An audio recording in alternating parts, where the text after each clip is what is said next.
Ранним утром мужчина отправился на рыбалку к одной из горных рек Сибири. Примерно через час рыбак заметил, как бурное течение несет вниз маленького медвежонка и, не слишком раздумывая, зашел в воду, подхватил его и вынес на берег.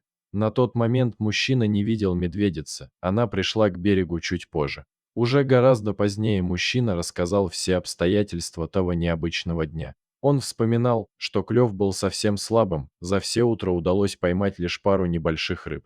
Между тем, дома на делянке его ждала семья, и поэтому без улова мужчина возвращаться не хотел. Мужчина внимательно следил за рекой, что и позволило увидеть ему совсем маленького на фоне бурного течения медвежонка. Похоже, тот пытался поймать форель выше по склону реки, не удержался и полетел в воду. На раздумье времени не оставалось, еще секунда и малыша унесет стремнина. Рыбак и не раздумывал. Он быстро шагнул в воду, двумя прыжками оказался рядом с медвежонком и подхватил его на руки. Затем вынес на берег и сразу же отпустил, оглядываясь в поиске медведицы.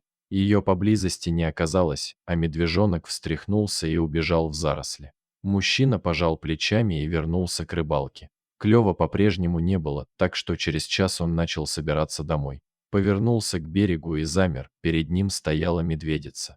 Она внимательно рассматривала рыбака, потом кивнула вниз. Рыбак с удивлением понял, что у лап животного лежат несколько крупных форелей. Похоже, словно медведица решила отблагодарить человека, хотя это и кажется несвойственным для животных. Возможно, мы еще многого не знаем о взаимодействии разных видов в природе. Как минимум, чувство благодарности животным точно знакомо. Друзья, поставьте лайк и подпишитесь на канал, вас ждет еще много потрясающих историй.